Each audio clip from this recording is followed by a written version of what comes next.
Welcome back to ADHD Whiskey. My name is Matt, and today we are revisiting a bottle that I was told to revisit. And why are we doing that? Because I listen to you, the people. I can't just sit around here wondering if I was wrong, wondering if the world's top whiskey taster made the world's top whiskey mistake. A while back, I did a little head-to-head, a bourbon skirmish we call it. It was Elmer T. Lee versus Old Forester 1910. Link right there. Spoiler alert, turns out I wasn't a fan of the 1910. A lot of comments, people were calling me crazy and telling me that it needed to open up a little bit, needed to get a bit of air, because it was a fresh cork pop. It was a neck pour. So here we are in August, and we are revisiting Old Forester 1910. Old Fine Whiskey. This bugger is a beautiful bottle. It's got the badonkadonk on the bottom. It's got the nice waist. It's got like all the right dimensions. And Sir Mix-a-Lot would call it, or whoever sang the song about the hips and the waist and the 38, 44, 73s, or whatever. This Old Forester 1910, 93 proof, Kentucky straight bourbon whiskey. Let's give it a pour, and then we'll read some more. America, nailed it. In 1910, Owsley Brown crafted his own personal stock of Old Forester, Old Fine Whiskey, at 117 West Main Street on Louisville's Whiskey Row. Our Old Forester 1910 Old Fine Whiskey is barrel finished using Brown's exact process, where they take the whiskey from Old Forester and then they finish it inside of a barrel that's been burned to tarnation. Distilled and bottled by Old Forester Distilling Company at Louisville in Kentucky. We're given 1910 1,910 revolutions in its honor. 14, 15, 16, 17, 48, 49, 50, 51, 52, 53, 411, 412, 413, 414, 777, 778, 779, 800, that's not math, 7 shit.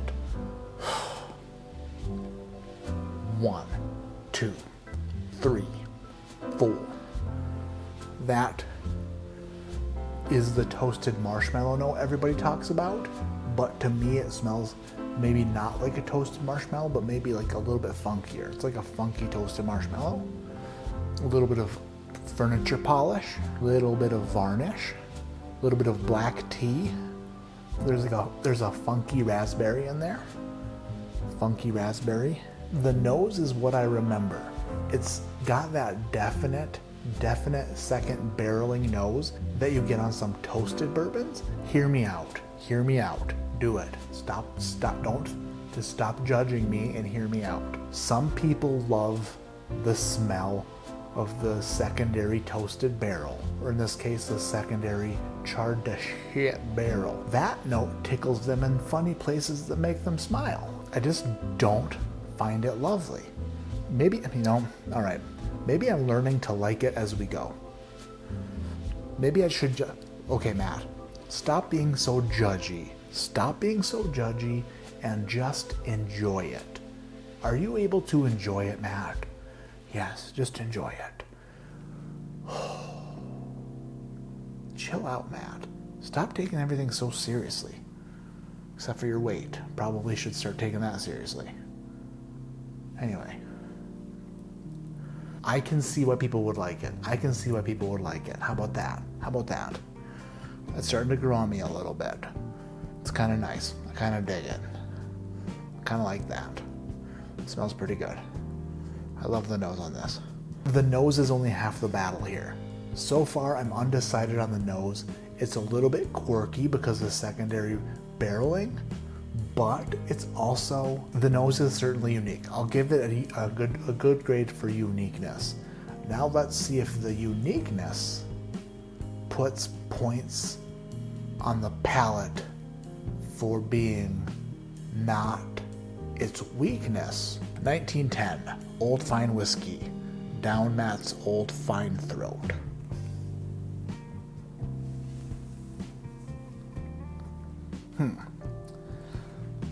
All right. That's pretty good. Hear ye, hear ye, hear ye, hear ye, hear ye, hear ye, hear ye, hear ye, hear ye. How do you say that? Hear ye, hear ye. Turns out the comments I got were correct. It needed some time. This is far less aggressive than I remember it. The bitey notes from that secondary barrel aren't there anymore.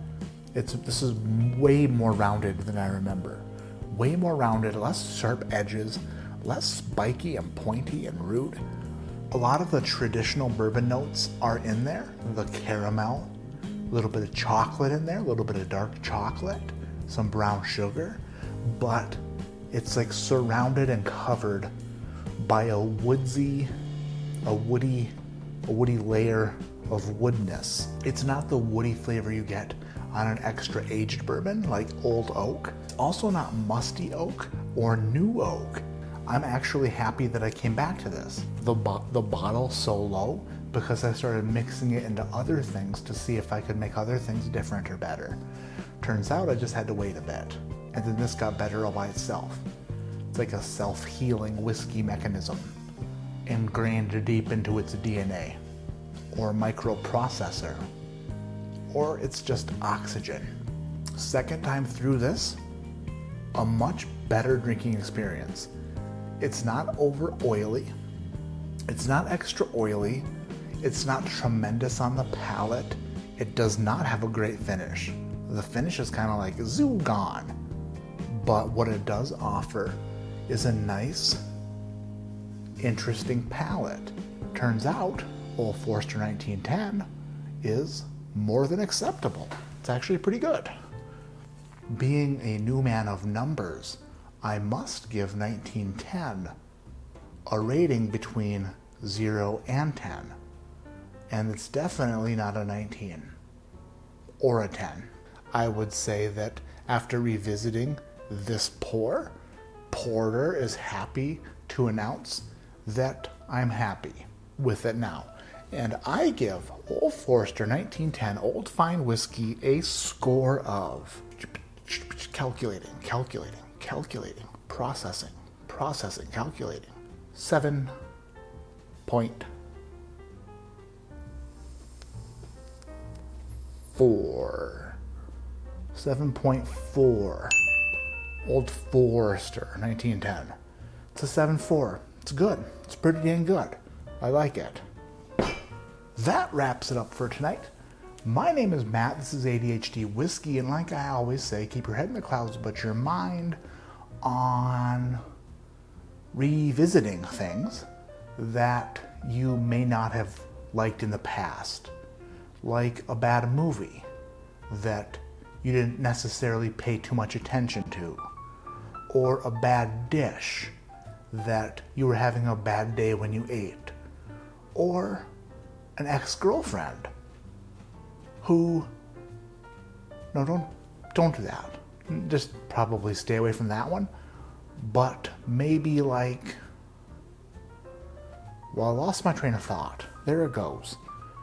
Because I was thinking about ex-girlfriends and revisiting them and decided that probably not the greatest idea, especially when you're married, because marriage is sacred, and ex-girlfriends, revisiting them while married, bad.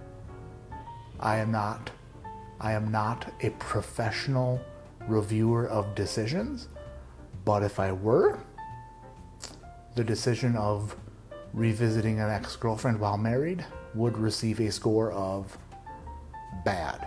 Be a bad decision. So don't do that. And, geez, where do we go from here? Except for nowhere. Nowhere good. So we're going to leave it at that. And if you can handle it, so can I. Go ahead and check out more of my videos. Hit the thumbs up.